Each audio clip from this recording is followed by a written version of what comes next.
저희 국허얼은 국제개발협력 커뮤니티 얼라이언스라는 이름으로 활동을 하고 있는 국제개발협력 분야 커뮤니티들의 연대체 네트워크이고요. 저는 김치앤칩스라는 국제개발협력 뉴스레터를 매주 발행하는 이제 주체로 참여하고 있고, 또 국제개발협력 분야의 활동가들을 연구하고 함께하는 연대 활동을 도모하는 국계협업이라는 커뮤니티, 또 국제개발협력 분야의 주니어 활동가들 한 3년 차 정도까지 활동을 한 주니어들의 모임인 이어주네라는 네트워크, 그리고 개발협력 분야에서 한 10년 넘게 국제개발 현장에서 주민들을 어떻게 조직하면 좋을지에 대해서 교육받고, 그 이외에도 꾸준히 연대 활동을 하고 있는 코빌이라는 4개의 커뮤니티가 모여서 시작이 됐고요.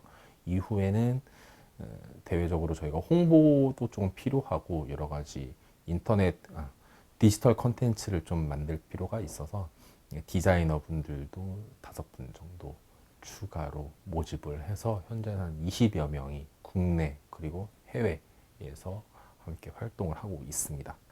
현재 4개의 유닛으로 활동을 하고 있고요.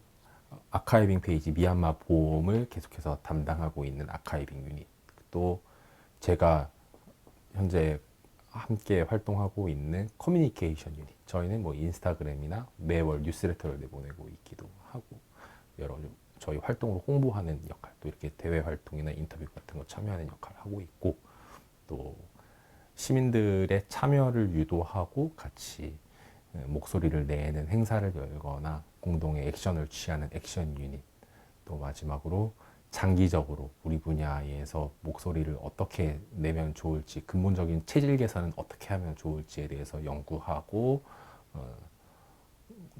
공부하는 정책 유닛, 이렇게 4개의 유닛으로 현재 활동을 하고 있습니다. 근데 왜 하필 미얀마인가에 대한 질문. 일단 미얀마 같은 경우는 우리나라의 그 대표적인 중점 협력국 중 하나이다 보니까 미얀마와 함께 일한 경험이 있는 사람들이 좀 많아요. 저희 멤버들 중에서도 아예 인연이 없는 사람들도 있지만 비교적 많은 편이고, 예를 들어서 파견 경험이 있다든지, 아니면 저는 파견 경험은 미얀마에선 갖고 있지 않지만 한 분기에 한 번씩 출장을 계속 다녔어요. 현재 프로젝트 만들고 뭐 운영하고 하느라. 저처럼 출장을 많이 간 사람도 있고, 단기 뭐 봉사활동을 간다든지 하는 식으로 미얀마와 인연이 있는 사람들이 좀 많았기 때문에, 미얀마에서 왜 그때 에어로빅 하고 있는데 뒤에서 그 쿠데타하러 가는 그 영상이 굉장히 충격적이었고, 또 한 가지는 미얀마를 또 왔다 갔다 하면서 느꼈던 점이, 다른 나라랑 다르게 미얀마는 민주화에 대한 열망이 굉장히 뜨거운 나라였고, 저는 또 2017년 이후로 미얀마를 자주 방문을 했었기 때문에 그때만 해도 이제 NLD가 집권을 하면서 미얀마의 조금 더 민주화의 봄이 불어오던 시기였다 보니까 굉장히 희망적이었고 역동적이었고, 그리고 미얀마에서 더 나은 민주화를 추구하기 위해서 한국의 경험에 대한 요구도 많았었기 때문에 우리나라의 역사와 뭔가 궤를 같이 하네. 나는 민주화 운동 세대는 아니지만 그래도 내가 책에서 봤고 매일매일 교육받았던 이야기들을 이 미얀마라는 나라에선 하고 있네. 그래서 여기랑은 뭔가 정이 좀 간다 싶어서, 민주화의 그 공통의 경험에서 함께 조금 연대의식을 갖게 되었던 것이 미얀마 쿠데타 이후의 활동으로 이어진 것 같기도 해요. 그리고 사실 실제로 또 어떻게 보면 미얀마 같은 경우는 저희에게 미얀마라서 활동을 했다기보다는 미얀마에서 그런 불상사가 일어났고, 그러면서 미얀마에 대한 의미가 쿠데타 이후에 활동을 하면서 더욱 강해졌다? 라고 보는 게 조금 더 말이 맞을 것 같아요. 미얀마라서 했다기보다는 미얀마에서 일이 터지니까, 가뜩이나 좀 정이 가던 나라에서 일이 터지니까 우리가 뭔가 좀 해야 되겠다 하면서 뭔가 조금씩 하다 보니까 더 정이 가서 지금 이제 1년 가까이 이제 미얀마 쿠데타 발발도 이제 진행이 되고 있는, 발발 이후에 1년 정도가 이제 진행이 되고 있는데, 저희도 꾸준하게 좀 활동을 하고자 의지를 표현하고 있는 중이고요.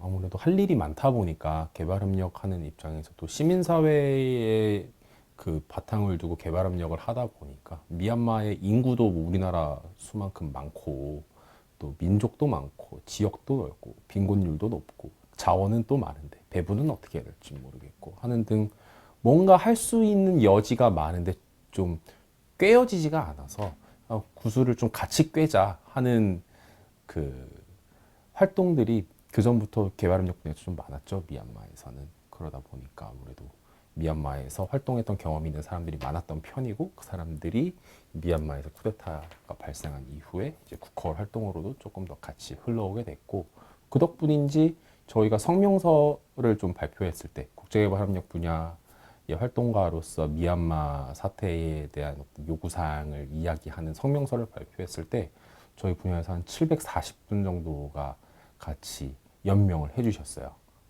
그래서 우리 분야의 활동가들이 미얀마 사태에 대해서 여러 가지로 관심도 많고 연대의식을 좀 갖고 있구나 라고 느끼는 계기이기도 했었죠. 일단 국헐 전체적으로 보자면 미얀마의 뉴스나 미얀마 소식을 계속해서 팔로우업하고 행사도 진행하고 하면서 느꼈던 점이 우리가 미얀마에 대해서 잘 몰랐던 점이 많았구나. 그러니까 미얀마가 이제 어떤 산업화와 민주화로 가는 좀 급행열차에 탔던 순간에 저희가 일을 많이 했기 때문에 쿠데타 직전까지가 되겠죠 아마 그 나라의 풍경이 어떻게 생겼는지 잘 몰랐던 것 같아요. 그냥 빠르게 가는 열차에만 타 있었던 것 뿐이었다 싶어요. 그러다가 열차가 멈추게 되고 보니까 이 나라에 이런 문제들이 있었어? 라고 새롭게 느낀 부분들이 상당히 좀 많았는데 일단 첫 번째로는 소수민족, 민족 간의 갈등이 심각하다라는 것에 대해서 어느 정도는 알고는 있었고 반군 세력도 있고 여전히 진행 중이다라는 건 알고 있었지만 이렇게 심해? 예를 들어서 우리나라 같은 경우는 우리나라가 독재의 시대를 살고 있을 때 저 독재자만 몰아내면 저 정권만 몰아내면 우리 민주화 오잖아 라고 생각했었는데 미얀마 같은 경우는 지금 현재 상황에서 저 독재자를 몰아내자라는 목소리 자체도 단합이 안 되고 있고 우리가 생각하는 그런 어떤 통합이 이루어지지가 않고 있었고 그것은 굉장히 깊은 역사적 뿌리에서 존재하고 있으니까 지금 당장에 민 아웅 hlaing을 대표로 하는 군부를 몰아내자 하고 모든 민족이 지금 단결할 수 있는 상황이 이제 아니었다는 걸 계속 미얀마 사태를 보면서 알 수가 있었고 그러면 이 나라는 저 독재자와 독재 정권을 몰아낸 이후에 한 번 더 관문이 있는 건가? 그러면 그 관문을 해결하려면 우리는 지금 이 군부를 몰아낼 때 어떻게 몰아내는가에 대한 방법도 굉장히 중요하겠네 하면서 우리는 어떻게 보면 우리의 경험과 비슷해서 미얀마에 더 정이 가고 했지만 실상은 우리보다 더 어려운 퀘스트가 저들 앞에 놓여 있다 싶은 새로운 문제를 깨닫는 계기가 되기도 했고 또 안타깝게도 아웅산 수치라고 하는 정치적 구심점 외에 또 다른 정치적인 지도자들이나 그분을 잇는 청년 지도자들이나 이런 인재들이 잘 안 보인다. 그러면 지금처럼 저분이 구금당했을 때 누군가는 밖에서 구심점 역할을 하면서 미얀마에서의 민주화 운동이 동력을 상실하지 않도록 구심점 역할을 좀 해줘야 될 텐데 이런 정치적인 좀 후학 양성이라고 해야 될까요? 그런 부분들이 아직은 조금 약하구나. 그럴수록 그럼 우리는 미얀마에서 민주화 운동을 앞으로 계속해서 이어갈 수 있는 청년들하고 더 많이 연대해야 되겠구나. 이게 단순히 현지에 있는 빈곤 문제 해결하고 뭐 보건 문제, 기후변화 문제 해결하고 이걸로 끝나는 얘기가 아니구나 싶은 것을 좀 깨닫는 계기가 좀 됐었고요. 그렇습니다. 한 가지 도 문제의식을 갖게 된 게 미얀마 쿠데타 발발 이후에 거의 우리나라의 모든 매체에서 미얀마 뉴스를 다뤘던 것 같아요. 또 성명서도 각계각층에서 많이 발표했었고 뭐 국내외를 가리지 않고 발표했던 것 같고 또 모금도 많이 열렸었고 그러다 보니까 저희도 다 정리가 안 되더라고요. 그럼 하물며 시민들이 봤을 때는 더 정리가 안 되겠다. 그러면 우리가 이걸 정리해서 카테고리화해서 뭐 뉴스면 뉴스, 뉴스도 국내 뉴스면 국내 뉴스, 해외 뉴스면 해외 뉴스, 모금이면 모금, 캠페인이면 캠페인, 1인 시위면 1인 시위 이런 식으로 카테고리를 나눠서 시민들이 좀 보기 편하게 페이지를 만들어 놓으면 어떨까 싶었고 그래서 또 마침 저희 내부에 노션이나 이런 IT 쪽을 다루는 능력자들이 좀 계시기도 하고 해서 빠르게 만들게 되었습니다. 그 당시에 있었던 거의 뉴스의 줄기를 거의 놓치지 않고 아카이빙 페이지에 와서 보고 미얀마가 이렇게 흘러가는구나 라고 알 수 있도록 그 흐름을 놓치지 않도록 소식을 싣고자 좀 노력을 했었고 또 한 가지 약간 동기부여가 있기도 한 건 왜 우리 5.18 때만 해도 5.18에 대해서 나오는 이야기들 보면 분명히 참혹한 학살의 현장이었는데 자료가 없다는 게 너무 큰 리스크잖아요. 분명히 저 사람 잘못한 거 맞는데 증거가 없다는 게 너무 이 큰 리스크가 되고 있는데 현재도 미얀마 같은 경우는 시민들이 페이스북에 올리는 영상이나 사진 하나하나가 엄청나게 큰 증거 자료로서 나중에 쓸 수가 있겠더라고요. 덕분에 현재도 미얀마에서 언제 오늘 어디에서 학살이 일어나고 있고 폭력이 일어나고 있는지도 바로바로 전 세계 페이스북이나 소셜미디어 통해서 알려주고 있기도 하고 그래서 그런 시민들이 나서서 할 수 있는 게 요즘에는 꽤 많구나. 우리도 온라인을 활용을 해서 시민으로서 한번 활동을 같이 해보자라는 것도 미얀마 시민들의 활동에서 영감을 받아서 동기부여를 받아서 시작한 계기가 되기도 했죠.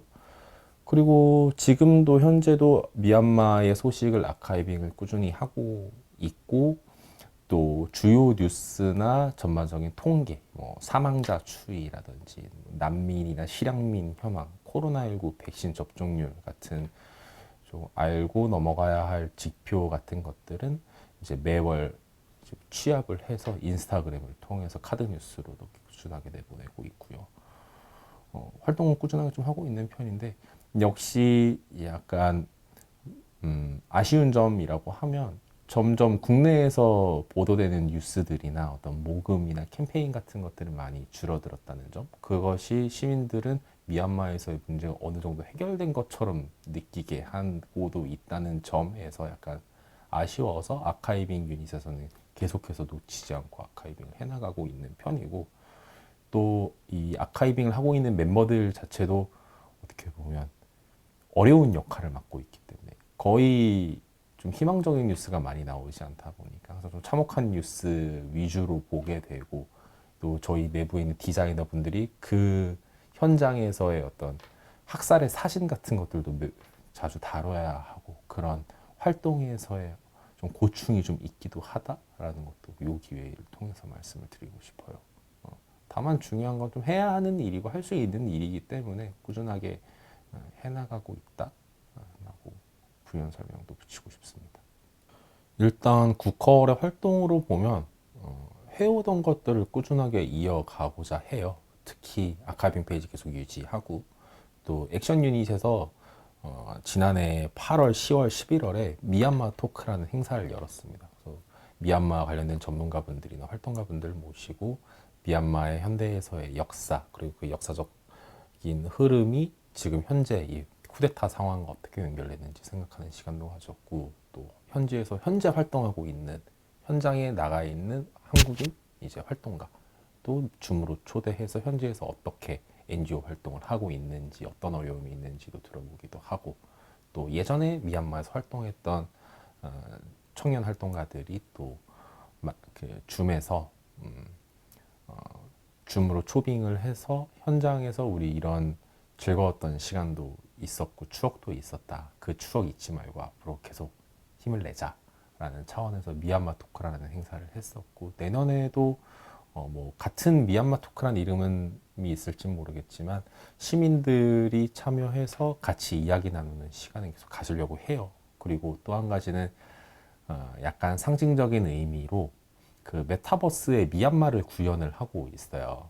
그래서 그 공간에서 저희가 행사도 열고 또 온라인으로 시위도 메타버스 공간에서 해서 그 자료를 이제 소셜미디어에도 올릴 수도 있게 하는 좀 상징적이면서 나름대로 온라인에서 실질적인 활동을 하고서 이제 메타버스 TF를 꾸려서 준비를 하고 있고요.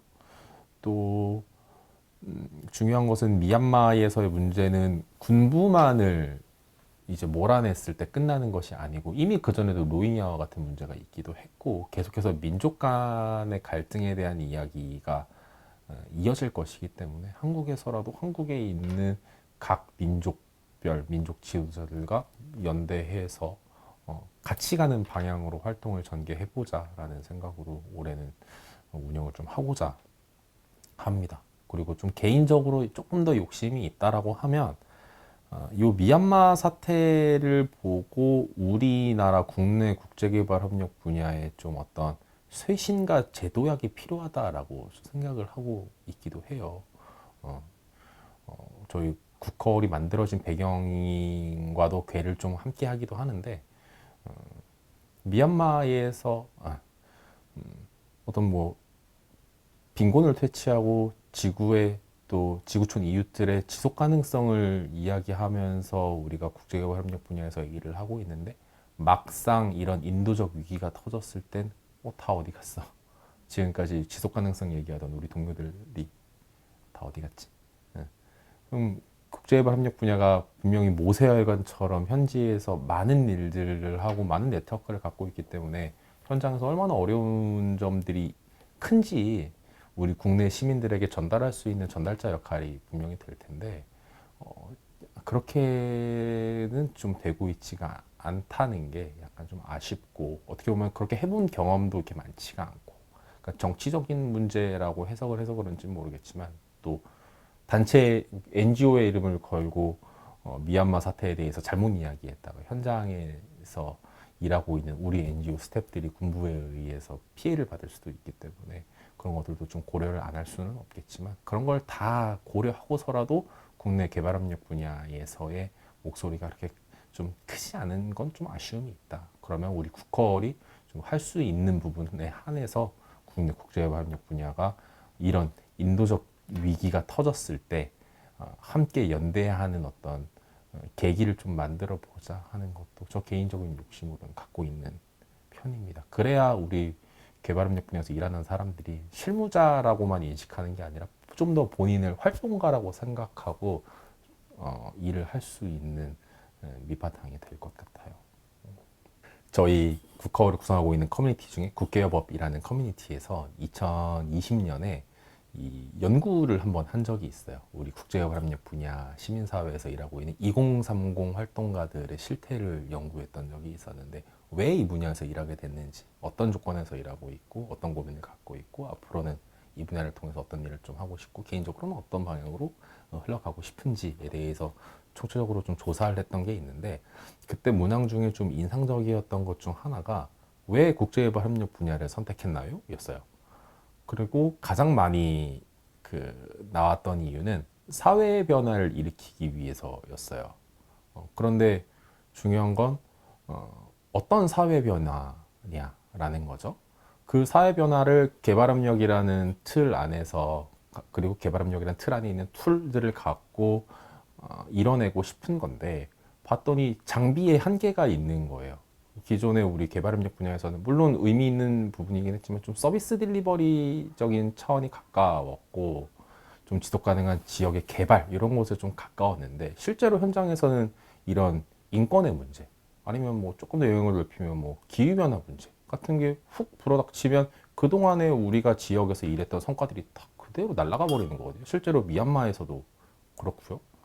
그런 점을 봤을 때 우리가 어느 정도 개발할 수 있는 조건이 완성된 현장에서만 활동을 할 게 아니라 그 조건이 완성되어 있지 않은 현장에서도 더 큰 목소리 그리고 그 완성되지 못한 이유가 정치적인 이유라고 하더라도 그 부분에 대해서 목소리를 내야 하는데 국제 뭐 INGO들이라든지 뭐 엠네스티 같은 것들도 있고 뭐 그런 INGO들에 비해서 국내 국제개발협력 분야 시민사회 혹은 국제개발협력 분야 시민사회를 빼놓고라도 정부 뭐 공공기관 포함해서도 그런 부분에 있어서는 목소리를 좀 내지 못하고 있다 싶은 게 좀 안타까웠어요. 요청을 많이 드린 부분은 지갑을 열어라. 가장 직접적으로 도울 수 있는 방법은 그거니까. 뭐 현지에 물류를 보내는 것도 좋긴 한데 또 물류 비용이 또 들고 하니까 달러를 보내는 것이 현장에 필요한 물건을 사서 현장에 보낼 수 있는 가장 빠른 부분이기도 하고, 또 미얀마 현지가 지금 생필품도 부족하고 또 현지에서 시민들이 뭔가를 사기에는 지금 실질적인 환율이 한 2배 정도가 쿠데타 발발 이후에 오른 상황이기 때문에 현지에서 뭘 구매할 수도 없는 상황이어서 외부에서 물건을 사서 국내로 보내는 방법이 가장 좋아 보이더라고요. 그러기 위해서는 이제 현금이 그야말로 필요한 건데 그 부분에 있어서 우리 시민분들께서 조금 부담되지 않는 선에서 지갑을 여는 게 가장 빠르게 도울 수 있는 방법이다. 그리고 그 다음으로 무엇을 할 수 있느냐라고 본다면 뭐 여러 가지 활동이 있겠죠. 뭐 캠페인도 할 수 있을 거고 어디 1인실을 간다든지 교육을 들을 수도 있고 그래서 주변에 알리는 것도 있고 있겠지만 조금 더 장기적이지만 근본적으로 할 수 있는 부분은 이런 국제적인 문제에 대해서 이해하고 있고 감수성을 어느 정도 갖고 있고 판단력을 갖고 있는 정치인에게 투표해달라는 점이에요. 결국 보면 정치의 문제, 정치의 영역에서 해결해야 될 부분이 상당히 많은데, 예를 들어서 미얀마 사태가 터졌을 때 가장 우리 지탄을 많이 받았던 기업이 몇 군데 있잖아요. 하지만 제대로 이행이 되고 있는가? 그들이 반성하는 태도를 바라진 않아요. 그냥 하던 어떤 오해를 살 만한 행동이라도 그쳐주면 좋겠는데, 그 부분을 강제할 수 있는 영역은 정치의 영역이고 시민의 영역에서만 목소리를 내는 것은 또 한계가 있기 때문에 시민사회에서는 꾸준하게 목소리를 누군가는 낼 터이니 정치의 영역에서도 목소리를 내고 실질적인 권한을 이행할 수 있는 정치인을 뽑아서 그 자리에 앉히는 것이 가장 빠른 방법이 아닐까 싶기 때문에 뭐 지역뿐만 아니라 이제 또 올해 또 대선도 있고 하니까 이런 국제적인 문제에 대해서 감각과 감수성이 있는 정치인에게 투표를 해주십사 부탁을 드리는 부분입니다. 제가 봤던 미얀마는 2015년 이후에 희망이 있던 미얀마였기 때문에 지금 갑자기 다시 잠깐의 암흑의 시대가 도래한 것에 대해서 조금 비현실적으로 느껴지기도 하고 믿기지가 않지만 어쨌거나 이 문제는 해결될 것이라는 희망을 또 한편으로는 갖고 있기도 해요. 그래서 미얀마에 있는 우리 동료들 또 시민들이 계속해서 그간 역사에서 군부와 싸웠고 또 영국 같은 외세와 끈질기게 싸웠던 경험을 잊지 말고 계속해서 활용하고 용기를 내서 이 문제에 대응해 나갔으면 좋겠고요. 또 한 가지는 그 만약에 혹여나 지금 하고 있는 이 시민 불복종 운동이 성과를 내지 못한다 하더라도 그 성과를 내지 못한 이유가 민족 간의 갈등 혹은 내적 분열은 아니었으면 좋겠어요. 그것이 아니라면 이번에 지더라도 다음에 싸우면 이길 수도 있을 것 같아서 그래서 이번 이 CDM을 통해서 민족 간의 갈등이 어느 정도 봉합이 되고 해결까지는 아니더라도 잠깐이라도 손을 맞잡고 문제를 일단 1차적인 문제를 해결을 했으면 좋겠고 그 이후의 문제는 또 그 이후에 조금 더 희망적으로 긍정적으로 해결해 나가면 어떨까 하는 개인적인 바람을 갖고 있습니다.